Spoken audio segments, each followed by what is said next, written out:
All right, everyone, get ready, because today we are going deep on human-centered design. Ooh, I like that. I figured we'd switch it up. I think most of our listeners probably already know the basics of HCD, Right. but we're going to use this source, Why Human-Centered Design Matters, to really uncover some of the hidden depths of HCD, Yeah. especially, how it's shaping the future alongside, well, the rise of AI, which everyone's talking about. Yeah, definitely. It's a hot topic right now. It is.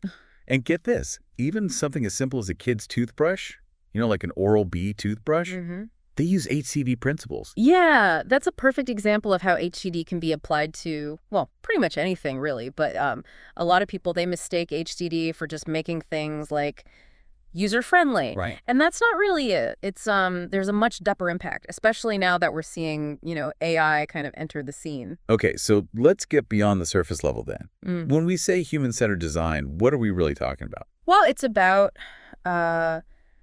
shifting the entire design process. Instead of starting with, the technology or the business goals, Right. you start and end with the human experience. You design with people, not just for them. So it's not just asking people what they want. It's more about understanding the why behind their needs. Right. Exactly. I mean, think about, the Airbnb founders, right? They were living in their own rentals. Right. And, that wasn't just some publicity stunt. Right. What they found was that hosts were feeling very overwhelmed by, managing listings and guests. And guess they wanted a more authentic experience, not just a place to, crash for the night. Yeah, they wanted that human connection. Exactly. And so, those insights, they shaped how the platform works. Oh, wow. And that was really what led to their success. It's fascinating because it makes their approach seem way more strategic than at first glance. Yeah. It wasn't just like, oh, be nice to users. It was more like uncover their deeper needs and solve for them. Exactly, and that's actually where its connection to design thinking gets interesting, because HCD isn't just a standalone process. It's actually, it's the human-centric core of design thinking's problem-solving framework. So design thinking is the big picture, and HCD is kind of like the lens through which you view the entire problem. Exactly. It brings that user focus to each stage of the process, from empathizing to define the problem, to ideating solutions, and then prototyping and testing those solutions with real users. Okay, let's try to break down that process a little bit further. I think, we're all familiar with the buzzwords empathy, observation, iteration. Right. But how do those things actually work together to create something better? Well, think of it as a cycle. You start with empathy, truly understanding the user. And that fuels your observation, noticing what works, what doesn't, and then, the why behind it. And then that leads to iterative improvements. So you're constantly testing and refining based on that user feedback. So it's this constant loop, getting closer to the ideal solution with each cycle. Exactly. Like, let's take the Oral-B kids' toothbrush. They saw through observation how kids actually hold toothbrushes, right? Right. Which led to those, chunky, colorful handles that you see. Oh, yeah. And then iterative testing refined the design even further. And so, what you end up with is a product that's fun and effective for kids, and less stressful for the parents, too. Yeah, absolutely. Okay, so it's a very dynamic process. It's not just like a set it and forget it kind of thing.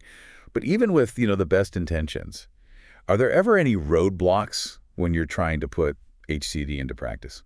Oh, of course, yeah. Sometimes the biggest challenge is just time. HCD, it's a very thorough process. Right. Which can be, it can be tough in a fast-paced environment. Yeah, you don't always have the luxury of Right, exactly.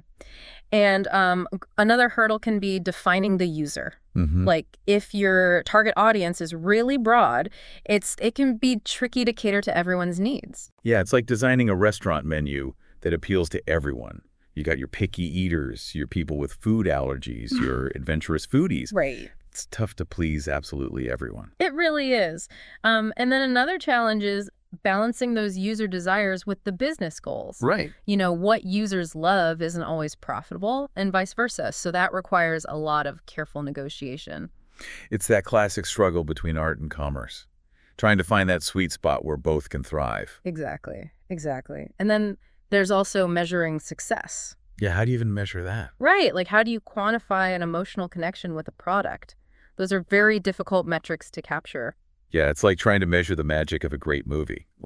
You know it when you feel it, but it's really hard to put that into a spreadsheet. It really is. And lastly, there's just resistance to change. Yeah, I can see that. Some organizations, they're just hesitant to embrace new methods, even if, the benefits are clear. It's that old if it ain't broke, don't fix it mentality, right? But sometimes a fix leads to something amazing that you never even knew you needed.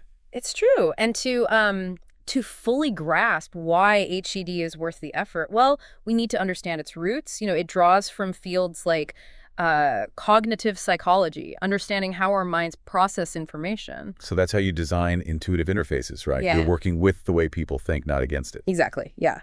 And then behavioral economics adds another layer to it. Okay. Recognizing that our decisions aren't always rational. Yeah. So this helps designers anticipate biases and to create solutions that kind of, nudge users toward beneficial choices. So like understanding the psychology behind impulse buys, so you could design a shopping app that encourages people to spend smarter. Precisely. And then you have, ethnography, really immersing yourself in the user's world, observing their behaviors and their needs in their natural environment. Oh, so it's almost like an anthropological approach, like you're understanding the culture of your users to design something truly relevant to their lives. Exactly. All of these fields, they contribute to HCD's greatest strength. It's the ability to understand not just what people want, but why they want it, and then how to create solutions that truly resonate. We've talked about the what and the how, but I think what's really captivating people right now is where is this all going? Especially with, AI just kind of exploding onto the scene. Yeah, it's a really exciting time. HCD's role, it's only going to become more critical. As AI gets more powerful, we need to ensure it's used ethically and effectively. And that means designing AI systems that serve human needs, not the other way around. Right. It's about making AI a tool for good. Yeah. And that's where HCD steps in.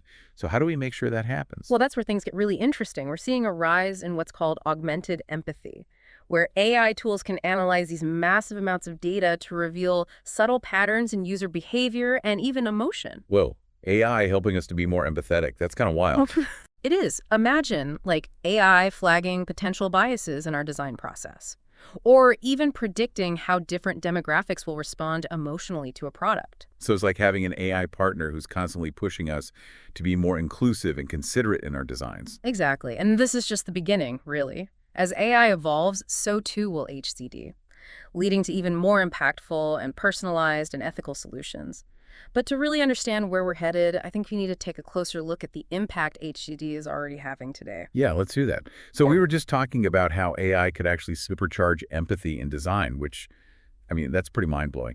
But before we get too futuristic, I'm kind of curious about the more tangible impacts that HCD is having, like right now, Sure. What are some examples that really showcase its power? Well, HCD is making waves in all sorts of fields. Take healthcare, for example. Okay. Medical devices, they can be really complex and intimidating, especially for people who are, maybe struggling with illness or dexterity issues. But HCD is changing that. So it's about making that healthcare technology more accessible and less stressful for everyone. Exactly. Imagine a heart rate monitor that's not just accurate, but it's also comfortable and discreet for, say, older patients, or an insulin pump that's really intuitive and easy to use for a child. It's like taking the clinical out of the design and replacing it with this sense of warmth and understanding.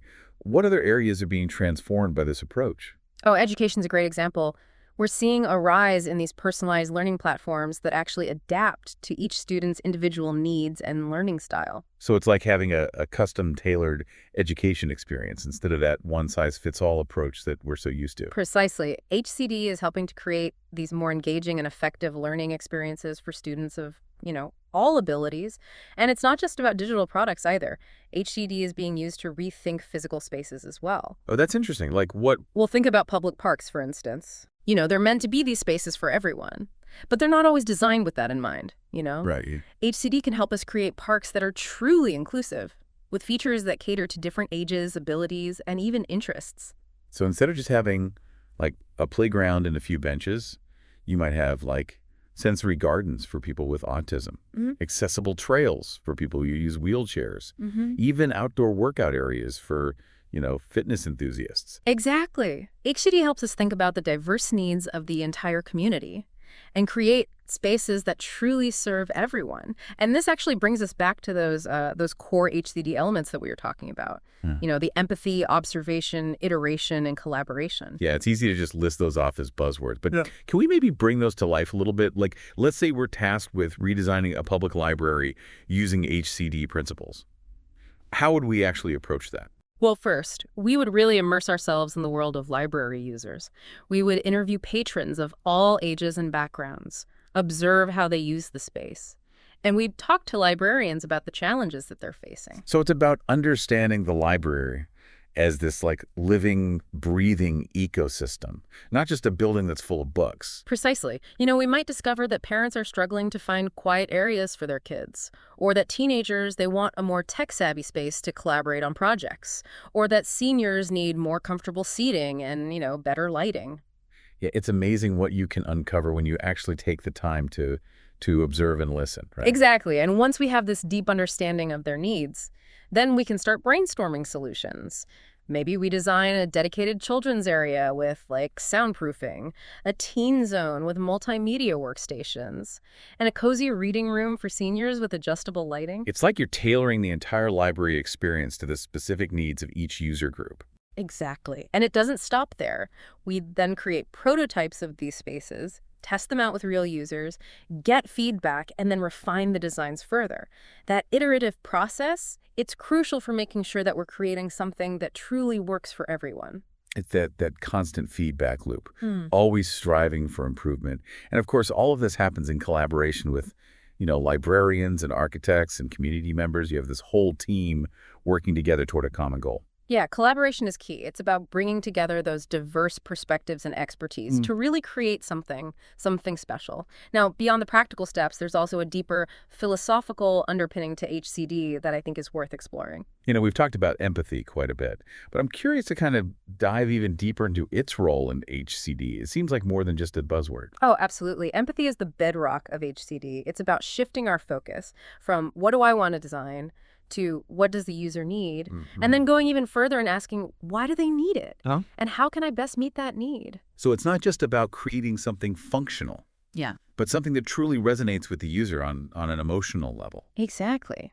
And that requires deep empathy. It's about stepping into their shoes, understanding their context, their motivations, their frustrations. It's about seeing the world through their eyes. And that can be challenging, right? Especially when you're designing for people who are very different from us. Absolutely. But that's also where the real power of HCD lies. It forces us to confront our own biases and assumptions, to challenge our preconceived notions, and to truly listen to and learn from the people we're designing for. It's like a muscle we need to exercise. Yeah. Constantly pushing ourselves to be more understanding and compassionate in our design process. It really is. And that compassion, it translates into designs that are more inclusive, more accessible, ultimately more human. But empathy isn't enough on its own. We need to pair it with action. And that's where that collaboration and iteration come in. Right. We can't just empathize from afar. We've got to get our hands dirty, work together, test our ideas, and refine them based on real-world feedback. Exactly. That's where that iterative process comes in, constantly testing, learning, and improving. It's about embracing failure as an opportunity for growth and approaching the design process with the spirit of humility and curiosity. It's about acknowledging that we don't have all the answers up front and being open to new ideas and perspectives. Now, earlier we mentioned Don Norman's book, The Design of Everyday Things. His work seems so foundational to HCD. Can you tell us a little bit more about some of his key ideas? Sure. Norman's work, it's all about making design intuitive and user-friendly. He popularized this concept of affordances, which are essentially these clues that tell us how to use an object. Like how a door handle clearly tells you to grab it and turn it. Exactly. Or how the shape of a button invites you to press it. Good design should be invisible. It should feel so natural that we don't even have to think about it. It's like those aha moments when you realize how well something is designed, but you only notice it because it's just so effortless to use. Exactly. Norman's work has had a profound impact on, how we design everything, from everyday objects to complex systems. And his principles, they're really at the heart of HCD. So it's not just about making things pretty or trendy. It's about making them truly usable and intuitive for everyone. Yeah. I'm kind of seeing a theme emerge here. HCD is about much more than aesthetics. It's about making the world a better, more accessible, and more enjoyable place for everyone. Absolutely. And that's precisely what makes it so powerful. HCD is a force for good. It has the potential to address some of the world's most pressing challenges, from, climate change to poverty to social inequality. Yeah, I can definitely see how HCD could be applied to those big, complex problems. But how do we ensure that its potential is actually used for good, especially as, technology continues to evolve at such a rapid pace? Well, that's a question that's going to define the future of HCD and the future of design itself, really. We've talked about HCD as this force for good, but like you just said, how do we ensure it's used ethically, especially with all this tech advancement, but especially with AI? It is the question on everyone's mind, like the potential for AI to enhance HCD is huge, but we need to be really thoughtful about it. Right. So it's not just about embracing every shiny new tech. It's about using it responsibly. So what are some of those potential pitfalls that we need to kind of be on the lookout for? Well, data bias is a big one.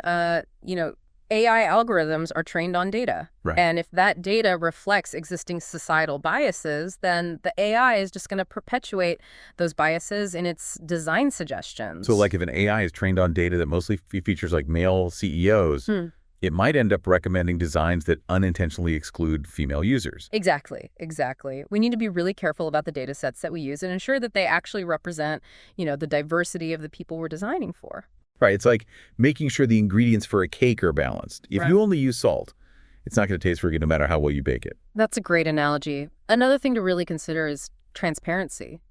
Users need to understand how their data is being used in the design process, and they should have control over their privacy. Yeah, it's about building trust, right? People are going to be more likely to embrace the technology when they feel like they're the ones in control, not being manipulated. Exactly. And we also can't forget about those unintended consequences. Even a seemingly harmless design choice can have these ripple effects we didn't anticipate. Oh, can you give me an example of that? Sure.